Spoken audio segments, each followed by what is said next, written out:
The first time I saw the fence, I actually laughed. I thought it was some kind of joke, a cheap chain-link fence, the kind you see around a construction site, stretched right across the old dirt path to Willow Creek Lake.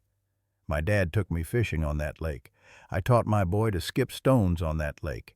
And now some guy from the city who just bought the old Henderson property thinks he can just lock a gate and claim it for himself. I figured it was a misunderstanding, a temporary thing. I was naive. So I drove my old Ford down there the next weekend, my fishing gear rattling in the bed, fully expecting the gate to be open. It wasn't. And that's when I saw the sign. It wasn't just a no trespassing sign. It was a professionally printed laminated notice threatening prosecution and mentioning something about private water rights. That's when the laugh died in my throat. This wasn't a mistake. This was a declaration of war. This guy, this Marco Antonov, he wasn't just some rich dude who wanted privacy. He was systematically cutting off a century of public access. He was erasing our history with a padlock and a piece of paper. I got out of the truck, the gravel crunching under my boots. I walked right up to that fence and wrapped my fingers around the cold metal links. I could still see the water, glittering in the morning sun, just 100 yards away. It looked the same as it always had, but it felt 1,000,000 miles away. A deep, simmering anger started to burn in my gut. This wasn't about one fishing spot. This was about principle. This was about a man who believed his money gave him the right to rewrite the rules for everyone else. He thought he could just buy a piece of land and build his own little kingdom. Consequences be damned. He thought we were just going to roll over. Well, he picked the wrong town to try and bully. I looked past that fence at the familiar curve of the shoreline, and I made a promise right then and there. This wasn't over, not by a long shot. This was just the beginning. And if you've ever had a place you love taken from you by someone who thinks they're above it all, then you know exactly why I couldn't just let this go. Stick around, hit that subscribe button, because this fight is about to get a whole lot bigger. The first time I saw the fence, I thought it was some kind of mistake. A prank. I'd been coming to Willow Lake with my dad since I was 6 years old, learning to cast a line right off that old wooden dock. It was our sanctuary. So when I pulled my truck up that Saturday morning and saw that brand new 8-foot-tall chain-link fence stretching across the access road topped with gleaming razor wire, my heart just dropped into my stomach. And then I saw him. A guy in a ridiculously crisp polo shirt, standing next to a sign so new the paint was probably still wet. Private property. Trespassers will be prosecuted. He had that look. The kind of money that doesn't just talk, it screams. He'd bought the vast parcel of land that bordered the western shore, the land with the only easy public access to the water. And he'd just cut us off. I walked up to him, trying to be calm, trying to be reasonable. "Hey there," I said. "I think there's been a misunderstanding. This is a public access point to Willow Lake. It's been that way for generations." He looked me up and down, from my worn-out work boots to my faded cap, and he gave me this thin, condescending smile. "Not anymore," he said, his voice as cold as the lake in November. "This is my land now. I'm developing a private, exclusive retreat. I can't have the general public traipsing through." The general public. He said it like we were a disease, like my family's 40 years of memories on that lake were just trespassing. I felt a heat rise in my chest that had nothing to do with the morning sun. This wasn't just about a fishing spot. This was about a man who thought his wealth gave him the right to erase a piece of our community's soul, to put a price tag on a sunset and lock the gate. He saw a resource to be owned. We saw a legacy to be shared. And right then, staring at that smug face through the steel mesh, I knew this wasn't over. This was just the beginning. He thought he could just build a fence, and that would be the end of the story. But he had no idea who he was dealing with. He picked a fight with the wrong town. What would you do if someone tried to steal a place that meant everything to you? Let me know in the comments, and make sure you're subscribed, because the fight for Willow Lake is just getting started. The first time I saw the no trespassing signs, I actually laughed. I mean, come on, this was Willow Creek Lake, our lake. My granddad taught me to skip stones on that shoreline back when gas was $1 a gallon. But the laughter died in my throat when I saw the crew setting up the fence. 8 feet tall, chain link topped with barbed wire. And standing there, arms crossed, was the guy who bought the old Henderson property. He drove up in a black Escalade with shiny rims, wearing a suit like he was heading to a boardroom, not a lakeside. He didn't look at us. The folks gathered on the public road, watching our childhood get walled off. He just stared at his workers, barking into his phone. That's when the reality hit me. This wasn't just an inconvenience. This was a theft of memory, of tradition. I thought about my dad's ashes scattered near the old oak by the water, a place I visited every Father's Day. I thought about my son's first fish, a tiny sunfish he was so proud of. All of it locked away behind a fence paid for by a man who saw a piece of paradise and decided it was his alone. The anger that boiled up in me was something primal. It wasn't just about a swimming hole. It was about principle. It was about a rich outsider thinking his money could rewrite history and erase our rights. So I did the only thing I could think of. I went to the county clerk's office. I spent days buried in plat maps and property records, my fingers stained with old paper dust. And I found it. A 1923 public easement, a skinny little strip of land leading right down to the water, deeded to the town for perpetual recreational access. It was still valid. It had just been forgotten. That piece of paper was my ammunition, but I knew it wouldn't be enough to just wave it around. I called a town hall meeting. The place was packed. I stood up there with that old map, my voice shaking not from fear, but from pure conviction. I showed them the truth. I told them we weren't asking for a favor. We were demanding what was legally and morally ours. And you know what happened next? The whole town stood with me. That's the power of community. It's stronger than any fence money can buy. We're not backing down. We're going to fight for our lake. What would you do if someone tried to steal a piece of your hometown? Let me know in the comments. And make sure you're subscribed, because I'll be posting updates on this fight every step of the way. This story is far from over. Let me tell you about the day the lake died for us. It wasn't a slow death. It was a murder, plain and simple. And the killer was a man named Clayton Vance. We all knew he'd bought up the old Miller property, but we never imagined what that would mean. The first sign was the new fence, not the friendly, rusty wire that had always marked the boundary. No, this was an 8-foot-tall monstrosity of black iron and spearhead tips, running right along the tree line where the old path to the water used to be. And right in the middle of it was a massive motorized gate with a keypad and a camera that followed you like a vulture. My heart just sank. That path? My dad taught me to skip stones on that shore. I proposed to my wife on that old wooden dock. And now it was just gone, sealed off behind a billionaire's ego. A few of us, the old-timers who'd fished there for 40 years, decided to go down and talk to him. We weren't looking for a fight, just some common decency. We found him on the other side of that gate, polishing the chrome on a ridiculously oversized pontoon boat.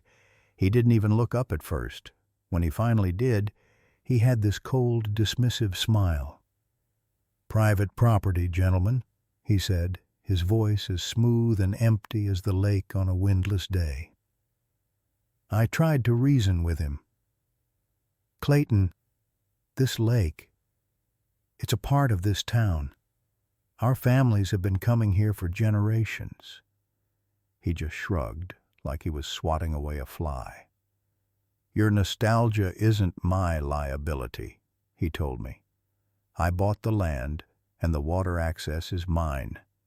It's not a public park. It's my backyard." He said he was protecting his investment and his privacy. He called our tradition trespassing. I looked at his face, a man who saw a living, breathing piece of community history and only saw a line item on an asset sheet. The anger that boiled up in me then was a quiet, dangerous thing. This wasn't just about a swimming hole anymore. This was a declaration of war, a war between memory and money. And folks, I knew right then we couldn't let money win. If you've ever had a place like that taken from you, you know the feeling. Tell me about it in the comments. And stick around, because this fight was just getting started. The first time I saw the gate, I actually laughed. I thought it was some kind of joke. A heavy wrought iron monstrosity stretched across the old dirt road my family had used to get to Willow Lake for 3 generations. A brand new sign was bolted to it, all fancy lettering and legal jargon that basically boiled down to one thing: keep out, private property. See, this wasn't just any lake. For my dad, it was where he taught me to skip stones. For my granddad, it was where he'd fished every Sunday morning since he got back from Korea. This lake was our church, our therapist's couch, our family photo album. And now some guy from the city who'd just bought the old Henderson farm thought he could just lock it up. His name was Sterling Vance. He'd made his fortune in tech, and he'd decided our little slice of Montana paradise was now his personal backyard. I wasn't going to just accept it. I went down to the county clerk's office, dusted off the old land records. My hands were shaking as I unrolled those massive, brittle maps. And there it was, clear as day. A public easement, a right-of-way established in 1921, a thin, penciled line of access that ran right through what was now Vance's land straight to the water's edge. He had to know about it. There's no way his lawyers didn't see it. He just didn't care. He figured we were just a bunch of local yokels who wouldn't have the guts or the know-how to fight back. But finding that document, it was like lighting a fuse inside me. This wasn't just about fishing anymore. This was about principle. It was about a rich man thinking his money could rewrite history, could erase decades of memories just because he wanted a prettier view from his new deck. He wanted to privatize a piece of our community's soul, and I'll be honest, the sheer arrogance of it made me angrier than I'd been in a long, long time. He didn't just build a gate. He spat on everything that made this place home. So I made copies. I took pictures with my phone, and I started knocking on doors. I went to Old Man Miller, who's lived here since the 50s. I showed the map to Sarah Jenkins at the post office. And you know what? I wasn't the only one who was furious. We were a quiet town, but we weren't a pushover. Sterling Vance had no idea the storm he'd just brought down on himself. He thought he was buying solitude. Instead, he was about to start a war with an entire town. What would you do if someone tried to steal a place that meant everything to you? Let me know in the comments and hit subscribe, because this fight is just getting started. Let me tell you about the day the lake died. Not literally, of course. The water was still there, blue and shimmering under the Montana sun, but the heart of it, the soul, that was gone. Because that was the day Victor Volkov decided that God's own creation wasn't for everyone. It started with a rumor. Old man Henderson saw the trucks first. Big, black, heavy-duty rigs hauling in loads of chain link and prefab concrete. By the time I drove out to Loon Lake, the main access road, the one my grandfather helped pave back in '58, was blocked by a brand-new 10-foot-tall gate. It was sleek, imposing, and utterly out of place. And welded right to the front of it was a polished brass plaque that read, "Private property. Trespassers will be prosecuted. Volkov Estates." My stomach just dropped. This wasn't just a road. It was a memory lane. It was the path I learned to ride a bike on. The spot I took my now wife on our first date. The shore where I taught my son to skip stones, and some guy from out of state, some Wall Street blowhard who'd never even fished these waters, had just locked it away. But the gate was just the beginning. A week later, security cameras appeared on towering poles, their little red lights blinking like malevolent eyes, scanning the tree line. Then came the private security guards, two burly guys in matching black polos who patrolled in a silent electric golf cart. They didn't smile. They just watched. The final insult was the sign they hammered into the ground right by the old public boat launch. Use of this lake is a privilege reserved for Volkov Estates property owners and their invited guests. All others are considered trespassing. A privilege? Since when was breathing the air or looking at the stars a privilege you had to earn? The worst part was the silence, the absence of laughter, the missing shouts of kids cannonballing off the dock. The lake was still, and it was the most deafening sound I've ever heard. It felt like a funeral for a part of our town's soul. It wasn't just water he'd stolen. It was our history, our peace, our community's backyard. And that's when I knew this was more than a property dispute. This was a war for the very identity of our home. What would you have done if someone tried to wall off your favorite childhood memory? Let me know in the comments. And if you believe some things are just too precious to be bought, hit that subscribe button, because this fight is just getting started. The first time I saw the fence, I actually laughed. I thought it was some kind of joke. A cheap chain link fence, the kind you see around a construction site, stretched right across the old dirt path to Willow Creek Lake. My dad taught me to fish on that lake. I proposed to my wife on its shore. And now some stranger had the audacity to lock it up with a shiny new padlock. I figured it was a mistake, maybe some overzealous property manager. I was naive. A week later, the no trespassing signs went up, big and garish with threatening legal language. And that's when the real work began. He didn't just want to keep us out, he wanted to erase the memory of this place from our town. He started by improving the land. Massive earth-moving machines showed up, tearing up the shoreline to build his private boat dock. The noise was constant, a low industrial groan that drowned out the birdsong. Then came the security. Not just one camera, but a whole network of them perched on poles, their little red lights blinking in the dusk like malevolent fireflies. It felt less like a property line and more like a border crossing into some paranoid dictator's compound.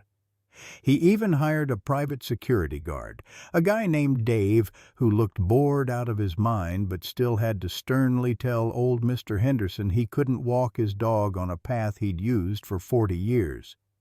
But the most insulting part, the thing that made my blood truly boil, was the gatehouse. He built a little guard shack right at the main entrance just to have a physical human barrier to remind us all of our new status as outsiders. I'll never forget driving up there one Saturday morning, my fishing gear in the trunk, and seeing that shack. It was a monument to his ego. I pulled over and just stared at it.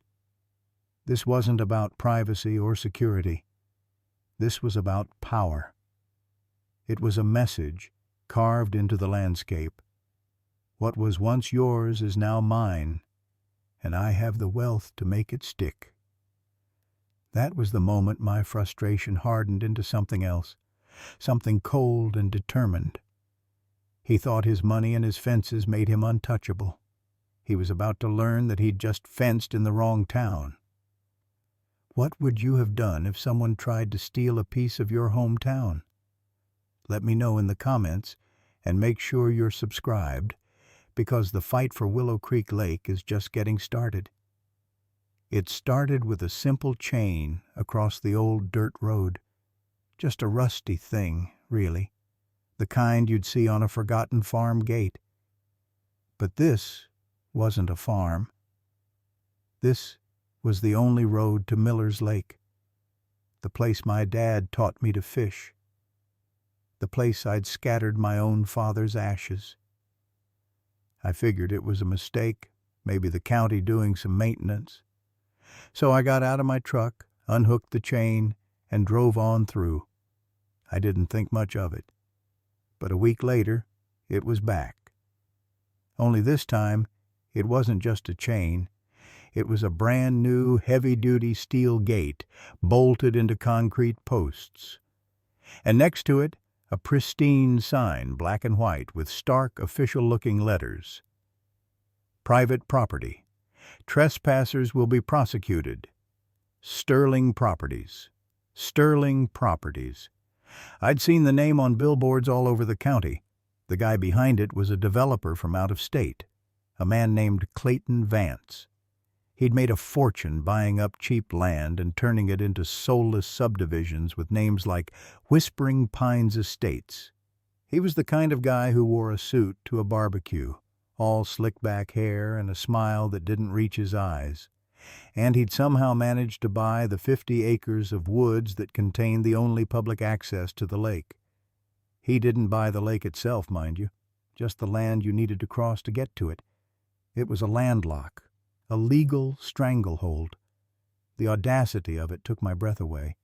This wasn't just an inconvenience, it was an erasure. He was trying to steal a piece of our community's soul, to turn a century of shared memories into his own private backyard. I thought about all the kids who wouldn't learn to skip stones on its glassy surface, the old-timers who wouldn't get to sit in their favorite spot and watch the sunset. He wasn't just blocking a road, he was building a wall between us and our own history. And for what? So he could have a quieter view from his future multi-million-dollar mansion? The anger that boiled up in me was a physical thing, hot and sharp. This wasn't going to stand. He might have had money and lawyers on his side, but he had no idea who he was messing with. We were about to teach Mr. Clayton Vance a lesson in small-town justice. Can you believe the nerve of some people? Let me know in the comments if you've ever faced someone trying to steal a piece of your town's history. And make sure you're subscribed, because the fight to take back our lake is just getting started. The first time I saw the fence, I actually laughed. I thought it was some kind of prank. A cheap chain-link fence, the kind you see around a construction site, stretched right across the old dirt path to Willow Creek Lake. My dad took me fishing on that lake. I taught my boy to skip stones on its surface. For 50 years, that path belonged to everyone. It was a public right-of-way, plain and simple. But now, there it was, locked up with a heavy-duty master lock and a brand-new laser-printed sign that read, "Private property. Trespassers will be prosecuted."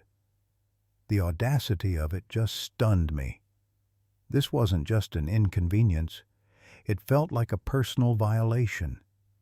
It was like someone had walled off a piece of my own history. And then I saw him. A guy in his late 40s, getting out of a gleaming, obnoxiously large pickup truck that had probably never seen a speck of mud. He had that look, a polo shirt that cost more than my entire weekend, designer sunglasses, and a smugness you could smell from 100 yards away. He didn't live here. He'd just bought the old Henderson place, a sprawling property that sure bordered the lake, but had never, ever included the access road. He was a weekend warrior, a city guy who thought his money could rewrite the rules we'd all lived by for generations. I walked up to him, my blood starting to simmer. "Excuse me," I said, trying to keep my voice level. "There's been a mistake. This is a public access point." He didn't even look at me directly, just adjusted his sunglasses and gestured with a thumb towards the sign. "It says what it says. My property now. My rules." I told him about the easement, about the town records, about my grandfather helping to clear this very path. He just smirked and said the 7 most infuriating words I've ever heard. "Call a lawyer if you have a problem." The rage that boiled up in me was pure and white-hot. This wasn't about a fishing spot anymore. This was about a principle. It was about a man who believed his wealth gave him the right to steal a community's treasure. He was treating our shared memories, our sunsets, our quiet moments, like they were his personal commodities. I looked past him, at his sterile, manicured lawn that now ran right up to the water's edge, and I knew this was a battle I couldn't walk away from. This was a fight for the soul of our town. And folks, let me tell you, when you push a quiet man too far, you're not going to like what comes next. This is where the real story begins. Stick around, because what happened next will make you question everything you think you know about justice. And while you're here, hit that subscribe button. You're not going to want to miss the showdown. Let me tell you about the day I realized our little slice of paradise had been stolen. It was a Tuesday morning, crisp and clear, the kind of perfect summer day that makes you grateful to be alive. I loaded up my old pickup with my fishing gear, my dog Duke barking with excitement in the passenger seat.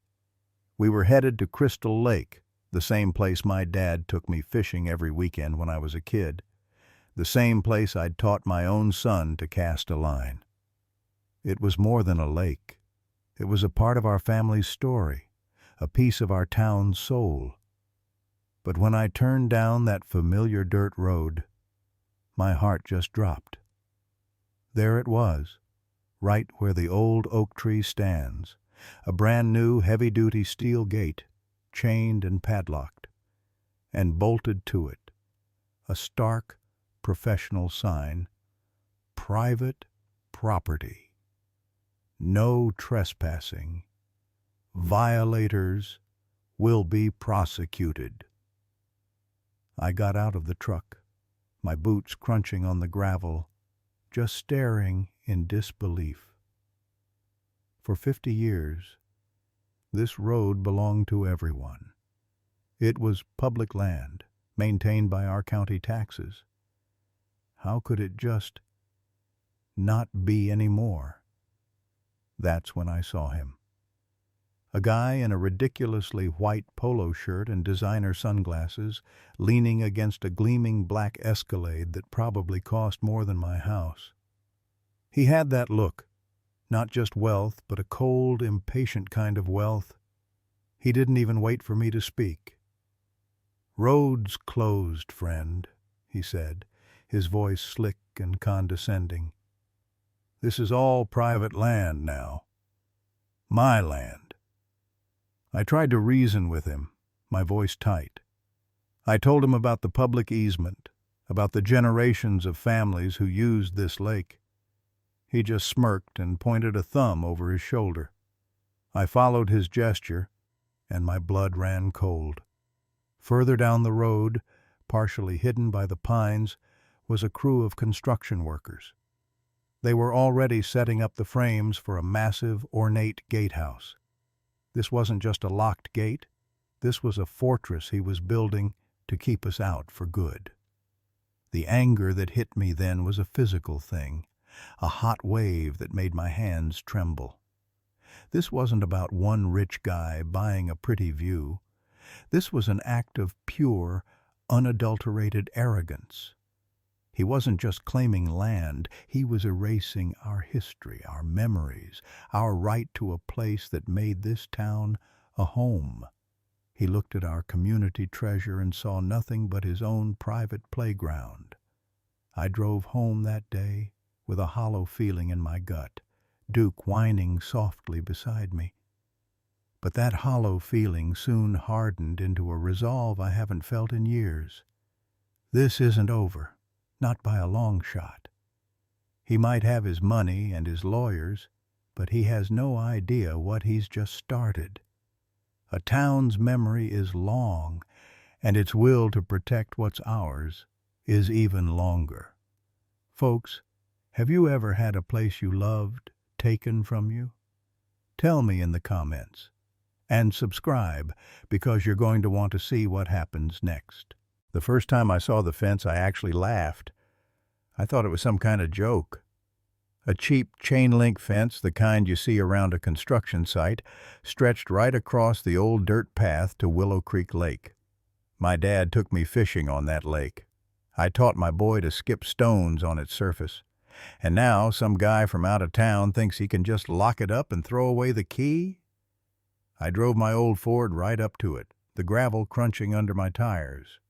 There was a brand new sign, all official-looking, bolted to the fence. Private property, no trespassing, violators will be prosecuted. And at the bottom, in smaller letters, Crestview Properties. I'd never heard of them. I got out, the summer heat already thick in the air, and gave the fence a shake. It was real, it was sturdy, and it was a declaration of war. My first thought was pure, red-hot anger. Who did this guy think he was? This wasn't his land. This was our land. This was where the high school kids had their bonfires, where families had their reunions. This was a piece of our town's soul, not some asset on a balance sheet. I wanted to get my bolt cutters from the garage right then and there and open up a new gate myself. But something my granddad used to say popped into my head. A man who fights with his fists first usually runs out of ideas first. I took a deep breath. I needed to be smarter than this fence. So I started digging.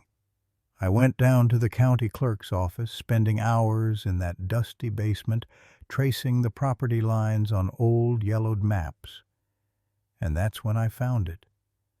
A tiny, almost forgotten easement, a public right-of-way that ran like a thread right through his newly purchased land, straight to the water's edge. He owned the land on either side, sure, but he did not, and could not, own that path. It was ours. It had always been ours. He was banking on us not knowing our own history, not fighting for what was legally and rightfully ours. Finding that document was like finding a key. It wasn't about bolt cutters anymore. It was about the law. It was about proving that you can't just roll into a small town with a big checkbook and rewrite the rules. You can't put a price on community, on memory, on the simple right to walk a path your family has walked for generations. This fight was just getting started, and I was about to show him that we don't back down easy here. What would you have done if someone tried to steal a piece of your hometown? Let me know in the comments. And subscribe, because this story is far from over.